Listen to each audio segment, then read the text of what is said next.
Hello and welcome into our ESPNFC studios. Kay Murray and Alejandro Moreno, joined by Shaka Hislop and Don Hutchison as well. And we're going to look back on the controversial comments made by Gianni Infantino about a World Cup being played every 2 years.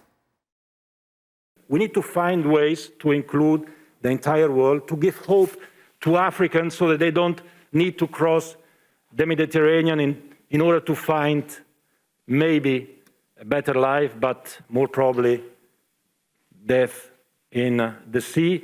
We need to give opportunities and we need to give dignity, not by giving charity, but by allowing the rest of the world as well to participate.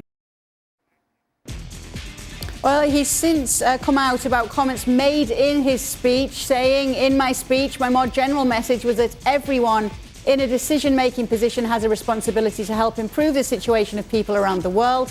If there are more opportunities available, including in Africa, but certainly not limited to that continent, this should allow people to take these opportunities in their own countries." This was a general comment. It's a strange affair, the whole thing, but it does come down to the fact that they do seem to be pushing in some parts for a World Cup every 2 years. What have you made of it all, Shaka? I find it very strange, very confusing on a number of different levels. Listen, on the one hand, Africa and their 53 votes, is it, or is it 52, are very much in Infantino's power base. So he has to cater, if not pander, to the African vote. And they've been trying to force this World Cup every 2 years onto everyone's calendars, which nobody seems to be buying, particularly the players. So it seemed to be a two-pronged attack in forcing this 2-year World Cup and playing to his power base. But I thought he got it all wrong on a number of levels. First of all, I'm not sure what he's trying to say around having the World Cup every 2 years and how that leans in to the humanitarian crisis that so many around the world are experiencing. I'm not sure if he's suggesting that football is that vehicle that somehow bridges that divide. But on the one hand, if you're selling football as this humanitarian skeleton key, why do you give the World Cup in 2018 and 2022 to two countries who have the humanitarian records that they do? And then when you get chastised for your comments, and rightly so, you follow that up with, well, I'm being misrepresented. But it's your words. And how you misrepresent yourself is again, just beyond me. So it started off awfully, and it's just continued to spiral down, and it's all of his own making. I really am struggling to make any kind of sense and explain it all, or even criticize it all, because it's just so odd, so strange, so wrong. Yeah, so baffling to so many. Don, on the thoughts of a World Cup every 2 years, what do you think about it? I'm confused, Kay, in all honesty, because as a fan, I know I would tune in because I love football and I would watch it. I know I would. I'm trying to look at it from a player's point of view. When you're playing a World Cup, or if you're a fan like myself watching a World Cup, you want to see the best product. So you want to see the best players who are fit. We've got a million competitions going on at the moment. Trying to squeeze another World Cup in every 2 years, that's difficult in itself. I can't imagine the players wanting this, even though I think if you're in the game, you get quite excited over it in the short term, but then you feel as though, well, how do we sustain our fitness levels over a period of time? As a fan, as I said before, I know I would tune in because I love football and I watch all football across the world and I tune into as much football as possible. And another World Cup sort of excites me. But I still lean on, and maybe it's one of them, Kay, as well, where I'm a bit of a romantic, and maybe I look towards the old players that were playing in many World Cups that have gone on for over 50, 100 years, whatever the timescale might be, and I look at the records and the players scoring goals and the goalkeepers keeping clean sheets. Would these records be obsolete if players now are going to be playing in their career in, 7 or 8 World Cups instead of 2 or 3 if you're lucky?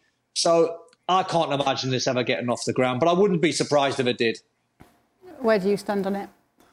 Completely against it, and I've said it 1,000 times over, in that the World Cup is the holy grail. It's everything, and it's the dream for anybody who's playing the game in their backyard with their neighbors, and you're simulating a situation, and this is a penalty to win what? The World Cup.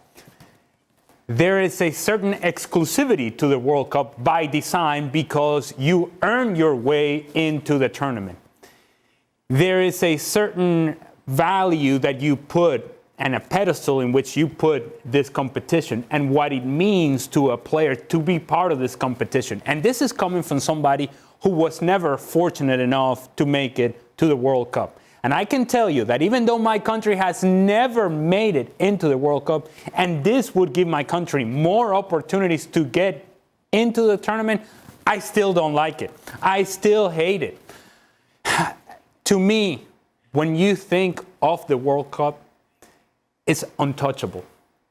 It is a tournament that puts you on a different stage altogether. And the tournament itself is on a stage that is different than anything else. And the significance and the attention that it requires from everybody around the world. Do not cheapen the product. Do not dilute the product. Do not, because you're trying to sell me on, hey, guess what? We're just trying to reach more people. No, we all know that this is about money.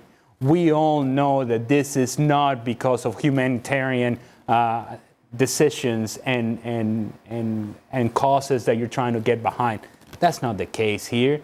And so do not sacrifice our most important tournament and what we consider to be, again, the Holy Grail, the greatest and ultimate goal for any player to win the World Cup. Do not take away from it. The World Cup should be untouchable. Do you agree, Shaq?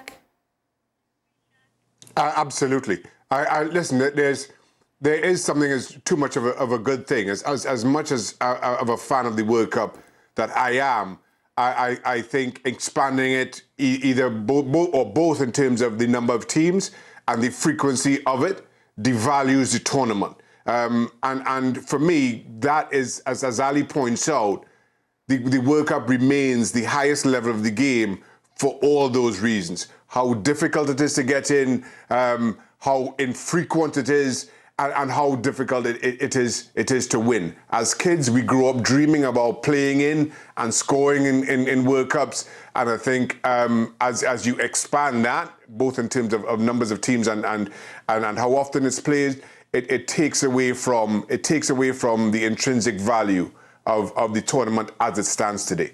To that point, okay, every 4 years, the pressure that go into playing a World Cup is because you know, and Don alluded to it, is that this may be your chance. This could be it. This is it.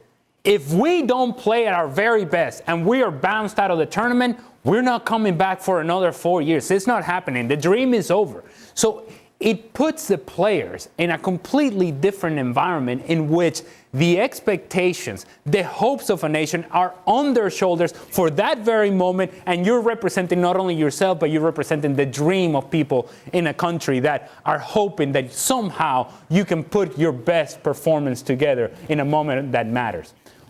When you make this every 2 years, those moments are not nearly as significant because they are going to happen with more frequency. And the more frequent it becomes, the cheaper it becomes.